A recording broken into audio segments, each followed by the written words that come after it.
Hello all, welcome to Sand Compounding. This is Sandeep Anand. I'm starting a new series called 20 for 2030. And what does that even mean? For investors in investing, the formula of compounding, which is very powerful, and the formula is P into 1 plus R by 100 whole to the power N. And N is an exponential factor. N is nothing but, we all know, it's a time invested, time we invest in the capital is invested in a business, or the tenure as we can call. And the tenure or longevity of our investment is very important because if we make investments in businesses that can sustain for 10 to 12 years with a good level of growth and at the right valuation, we are made home. The returns on the capital invested would be very high.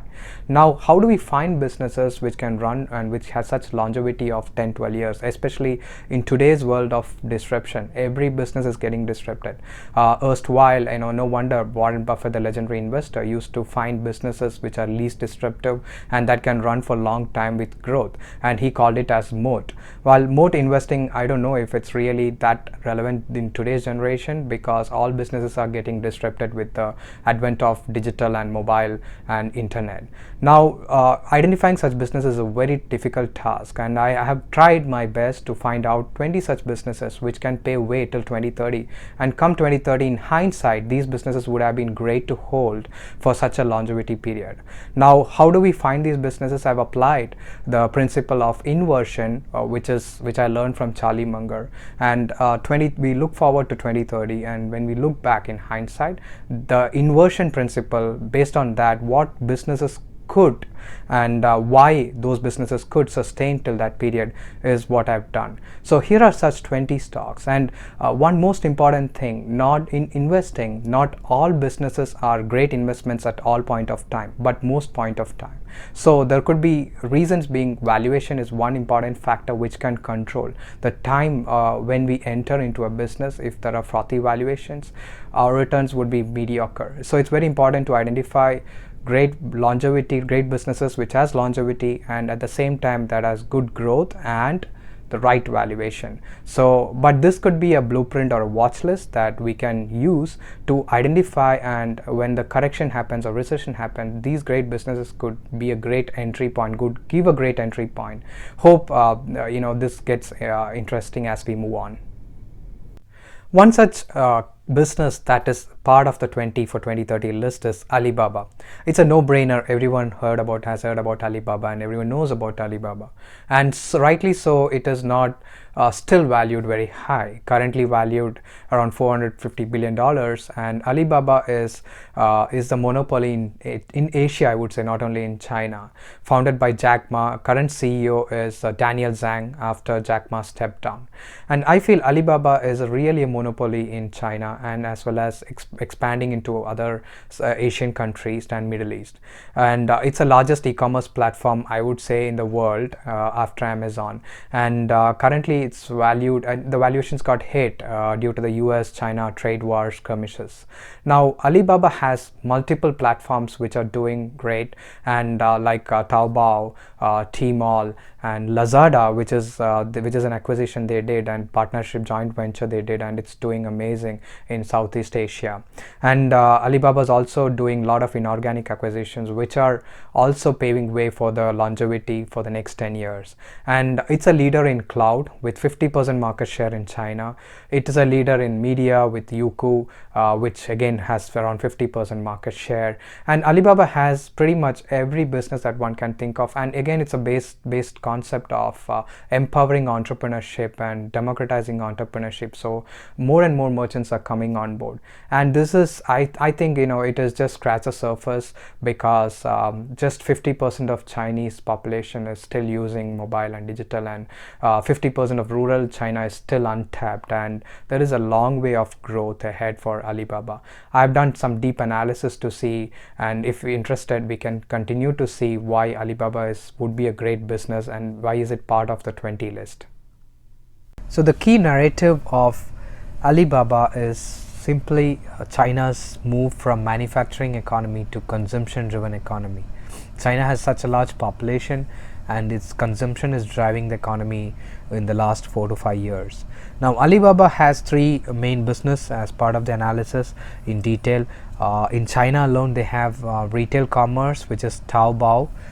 It's a very well known platform, which means search for treasure, is the largest e-commerce and mobile commerce marketplace in China. Merchants on Taobao marketplace are primarily individuals and small businesses. They create storefronts and listings on Taobao marketplace, which is free. Then there is Tmall, including Juhurswan, and for consumers looking for branded products and premium shopping experience, Tmall is the place. So it's a large B2C platform in China. It has a large number of international Chinese brands, and retailers have established storefronts on Tmall, and roughly has around 120k brands as of March 2019. So this is more like B2C, whereas Taobao is more like again Taobao, it's just that merchants are putting the storefronts on Taobao. Tmall is more like a retail brands selling directly to the consumers. Then there is wholesale commerce, which was initially started. It's called 1688.com, where matching wholesale buyers and sellers in merchandise, apparels, agrochemicals. So it's a B2B, and a significant number of merchants on China retail marketplaces sources their inventory on 1688.com. So it's more like bringing the merchants together, and businesses who can source and get the suppliers are all done using the listing on 1688. It has around 1 million paying members in 2018, and they have something called as Trust Pass membership for an annual subscription fee to host premium storefronts with access to analytics or data analytics applications and upgraded storefront management tools. So paying members may also pay for additional services like premium data analytics and online marketing services. So Alibaba kind of cash in on the data services that it provides. So it has huge amount of data with all the analytics put in place and technology put in place, which will help merchants find their suppliers or merchants find their consumers pretty much easily, and they can do targeted advertising, etc. And so they are monetizing on the data pretty much on the Alibaba platform. Then there is Alibaba global business. That's nothing but the retail commerce, which is having AliExpress. It's a global e-commerce marketplace. Now AliExpress is something which we need to take care of. It's growing the market share in US pretty steadily, and although it's there globally, he's recently started gaining market share in US. They've started shipping products directly to the consumers, and they might soon become quite big. They have roughly around 120 to 130 million active annual customers in Lazada plus AliExpress put together. Now they also have Tmall Global, that's for retailing for Chinese consumers. So the global premium brands like Zara, Apple, and P&G, Procter and Gamble are all selling directly to the Chinese consumers with Tmall Global. Then there is wholesale commerce, again global, which is called Alibaba.com, and that's a China's largest global online wholesale marketplace. That's more B2B, and buyers around 200 countries. They have a controlling stake in Lazada, founded by Rocket Internet, that has got operations in Malaysia, Singapore, Philippines, all the Southeast Asian countries, and they also have stake in Paytm and Big Basket in India. Then there is digital media and entertainment business. Now Youku, we all have heard, is the largest or leading Chinese media company that provides digital entertainment, something like the YouTube in global other countries. And UC Web, it's the largest web browsers accessed in Asia. Now UC Web, you have to note that all the smartphones have the default web browser in UC Web, just like the Safari in Apple, and pretty much Chinese smartphones are the leaders in Asia, and so rightly UC Web has the maximum number of users across Asia. Now both are marketing channel for merchants and brands, their own Youku as well as the UC Web. They generate revenue on Youku and UC Web from marketing services, that's P4P. And Alibaba Pictures is another media company they own. They have production, promotion and distribution of theatrical entertainment. They had some popular movies like The Wandering Earth that won Oscar winning, and the Oscar winning Green Book is another movie. Now they hold 30% in Weibo social media platform. It's nothing but the short messaging platform, just like Twitter. Weibo is the leading social media platform where customers or where the authors write blog post, and they also have short blog post, and they hold 30% in the largest social media platform, which is pretty significant. Now they also have the other businesses on the technology front, which is driving revenue. Now Alibaba Cloud is something to be noted. This just started 2 years, 3 years back, and now they have pretty much 50% market share in the entire Chinese among all the cloud providers, and Tencent has the remaining 50%. So this two pretty much dominates the cloud market across all three. I mean, infrastructure as service, platform as service, and software as service platforms. Now the top three, Alibaba would fall into the top three, now in fact top two IaaS provider. They provide complete suite of cloud services, spanning from elastic computing, database, storage, content delivery network, and security and application services. They also have big data analytics and artificial intelligence, machine learning platforms. Now they have 1 million paying customers on cloud as of 2019. That's a very significant growth. They are roughly growing at 75-80%, which is from the cloud. The cloud revenue is around $4 billion, must be touching 5 to 6 in the next 1 year. And Alibaba Cloud, being the largest in Asia with almost 50% market share in across China. Now the overall revenue and details just from the e-commerce and cloud business, they have merchants on Tmall. Merchants pay commissions, that's how they make money, and based on a predetermined percentage of transaction value, which varies by product category and typically ranging from 0.4% to 5%. Note that they're not getting subscription revenue. They're more like based on it's a predetermined percentage of transaction value, the gross merchandise they sell. And Tmall merchants also pay an annual upfront service fee up to 100%, of which may be refunded depending on the sales volume achieved by the merchant. The trailing revenue is around $56 billion, and the split is something like 80% of revenue, with China commerce retail contributing 70%, so that's $45 billion. Cloud computing revenue is around $3.5 billion, and cloud computing is roughly 6% of the revenue. Now this could easily now be ranging in 8 to 9% in this year, and that they're going very fast, growing pretty significant volumes, as well as the migration to the workload migrations to cloud by the businesses also is increasing drastically in China. Digital media revenue is around $3 billion, that's around 6% of the revenue, and innovation and other initiatives is just 2% of the revenue. Now note that 68% of revenue sources online marketing services, which comprises P4P services where merchants bid for keyword that match product listing in search results. So it's pretty much an online auction system where merchants bid for the spot on the platform, and they get they pay Alibaba or Tmall accordingly for getting that branding on the pages. Now display marketing services and placement services, promotional sorts. So if you notice, Alibaba and Tmall put together, they are primarily gaining their revenue streams from sourcing and listing auction systems. So basically through advertising, providing the space on the platform for merchants to do their listing categorically, and that's how they're making major amount of revenue. Now in addition, revenue also comes through commission, that's 0.5 to 5% depending on the product category. And finally they also give storefront fee, monthly subscription base. So that is a new services model they are adopting, which is subscription based. Now wholesale commerce generates revenue through TrustPass membership for wholesalers to put storefronts, and then they provide value-added analytics and artificial intelligence sources and services to add to the revenue. Now AliExpress, Lazada, which are global businesses, they get through commissions, which merchants pay a commission based on a percentage of the transaction value they generate on AliExpress.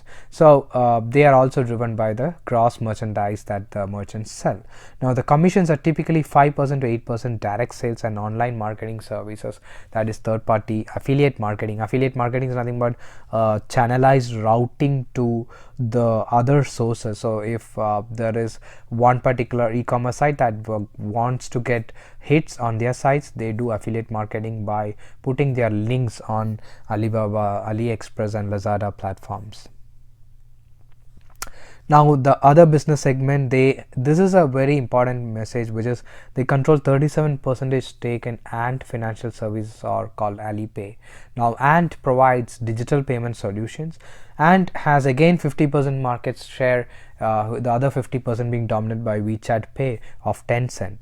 Now Ant has, it owns significant volume in gross payments volume in Asia, and they also own other, we will get into details about Ant in the last slide. Now other business segments they own are logistic network, which is the largest in China, called Cainiao network, and that logistic network is being utilized by Alibaba's platforms for shipping, but at the same time, and for fulfillment, but at the same time, that is, they are also being providing services for other commerce platforms. They took over LA.me, which is a leading global food delivery business in Asia, not global, sorry, so it's in Asia. And they also have movie businesses through Alibaba Pictures. Now then there is DingTalk, which is a #1 office communication product. They hold 9% stake in it. Paytm, which is a leading payment fintech player in India. They also have a controlling stake in Lazada. Now 12% of Y2 Express, leading express courier in China, that is also a stake that Alibaba holds. Now they have growth prospects like from commerce, roughly 730 million internet users in China, out of which 470 million have experienced online shopping. So internet population is roughly 50% of Chinese population, and out of that 50%, 470 million have experienced online shopping. 600 million people live in rural areas in China, and the population is still growing. And with focus on Taobao rural, the targeted population for future growth is rural in China, and rightly so, they have put in Taobao rural, which is targeting the rural population, that is a 600 million, the next leg of growth for Alibaba. Huge potential for cloud business in APAC and EMEA. Now that's another business that's growing, and that's already 7 to 8% of their revenue source, which is significant. And AliExpress is the #1 app in Russia and Spain, and they are slowly growing market share in US as well. Now their goal is to have 1 trillion gross merchandise value by 2020. They might be on its way to achieve that. Now gross merchandise value and active user engagement. Alibaba Chinese marketplace has roughly 1.5 billion product listing. That's a whopping number, and that's doing a GMV, gross merchandise volume, of $250 billion. Now $850 billion. Now the total gross merchandise volume of Alibaba might touch 1 trillion in 2020. That's on they are on target, I believe. And they have 650 million active buyers in mobile and e-commerce. And AliExpress, which has around 60 million annual active buyers around the world, buying directly from the manufacturers in China. So this is a big shift where Chinese manufacturers are able to sell to the global customers through AliExpress. Now Tmall pioneered Singles Day on November 11th, that's 11/11, just a couple of days in 2019. On 11/11/2019, they generated a gross merchandise volume of $38 billion, which is a record sales in Singles Day. So just imagine, just in a day, they are able to generate total gross merchandise volume transactions of $38 billion. It's significant. And Ant Financials with Paytm and Ascent Money, they have served 630 million users globally. So Ant is also growing market share like anything. Now they also have digital and mobile technology strategy. So technology is also a significant driver of revenue for Alibaba. Now they track consumer behavior data, and they have huge amount of data on their platforms over the previous years that since Alibaba is existing, and they use this data, they leverage the data and monetize it by providing the merchants these data, and for personalization, targeted marketing and analytics to increase the sales for the merchants. Now they also have UNOS, that is a PaaS platform to reduce operational cost based on cloud. Now Alipay settled gross merchandise volume of $26 billion on Singles Day, so that was in 2018. So Alipay has almost made a significant leap into the transactions, and that is part of Ant Financials. Now, market leadership and competitive positioning, they own 11% share of Chinese retail sales, which is huge. They have significant network effect built strategically, and plus operating leverage at more merchants coming in, the better revenue stream they make, they get the scalability factor. Now, the ecosystem that enables them to realize structural cost savings, and like example, Taobao marketplace drives significant traffic to Tmall, as Tmall product listing also appears on Taobao marketplace search result pages. Their cross selling also happens between these platforms. Further, the large number of consumers on marketplaces attracts large number of merchants who become customers for online marketing and storefront services. Now, in addition, vast consumer base of the ecosystem presents cross-selling opportunities on its platforms, such as Alibaba's ability to promote digital media and entertainment services, including Youku, to consumers on its marketplaces. Now, these are network effects. Pretty much they are selling through their media platforms. They are doing affiliate marketing through their and doing cross-selling through their other platforms. So they have a lot of network effect playing in there. They also have good partnership. Starbucks coffee, their joint venture is doing amazing. Starbucks is clocking a lot of revenues in China.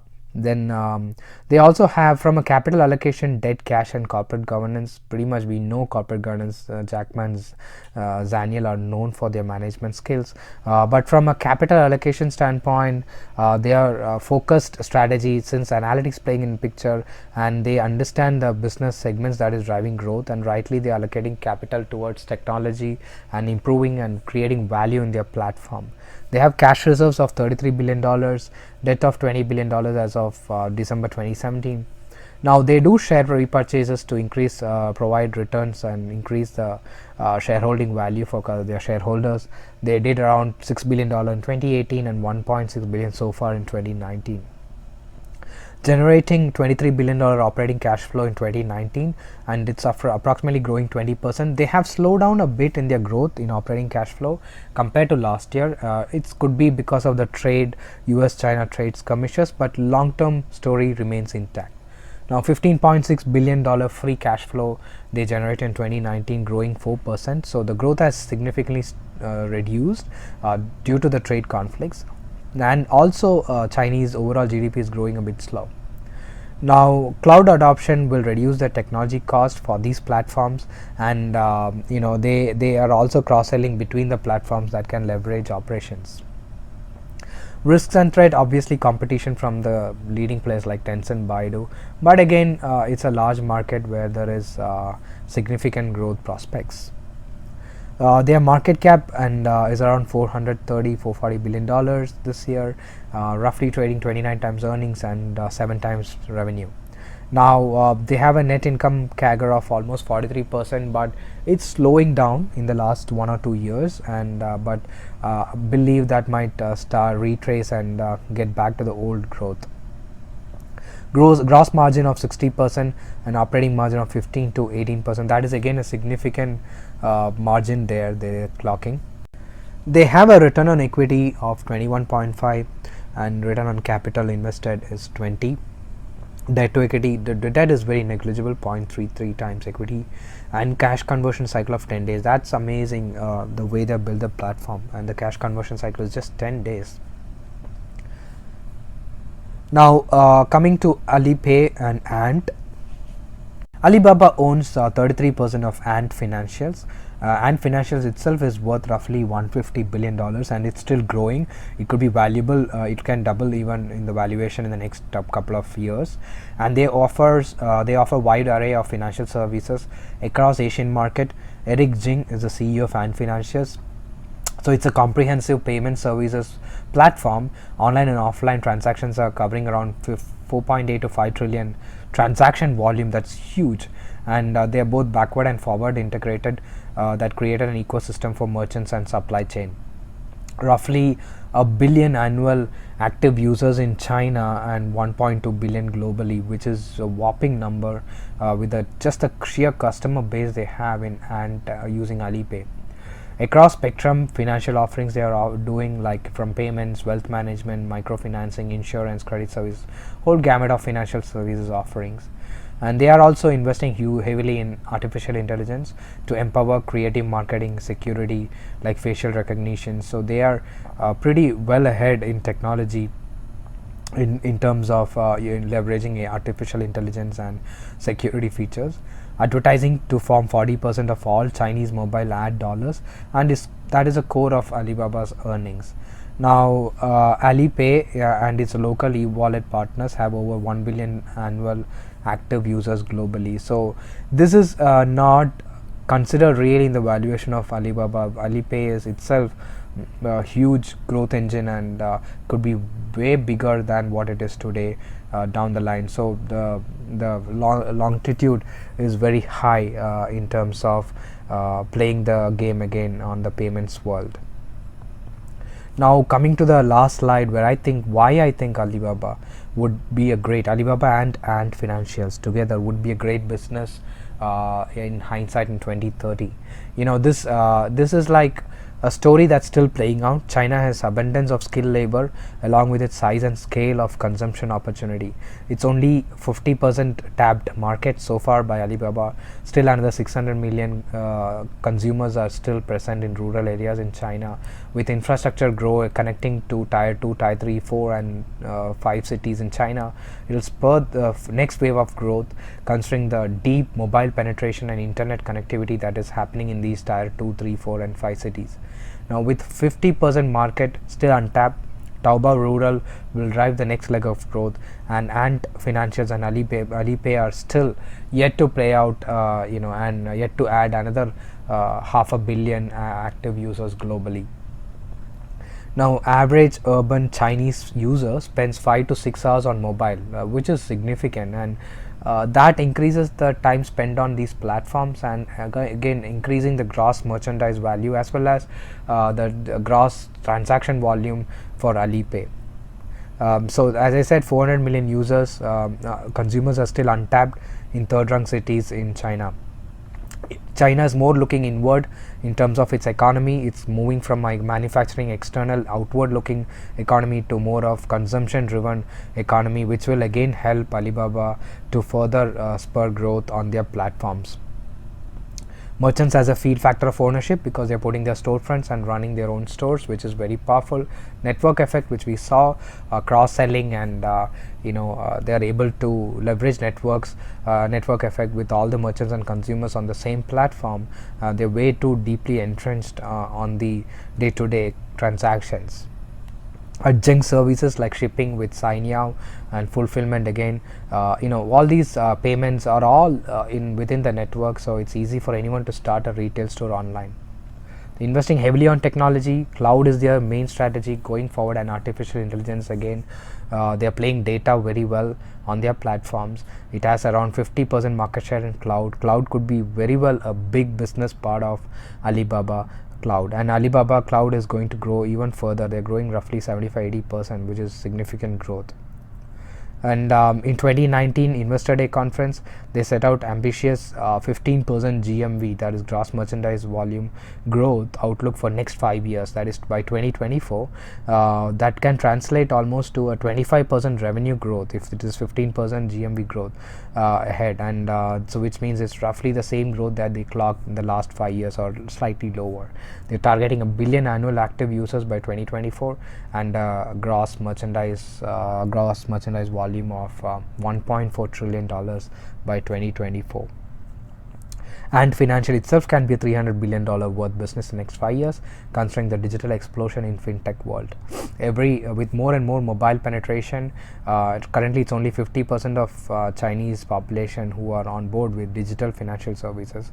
Rest of Asia are still untapped, and there is a huge potential, like with their investments in Paytm, for example. Paytm in India itself has got just 10% market share in financial services.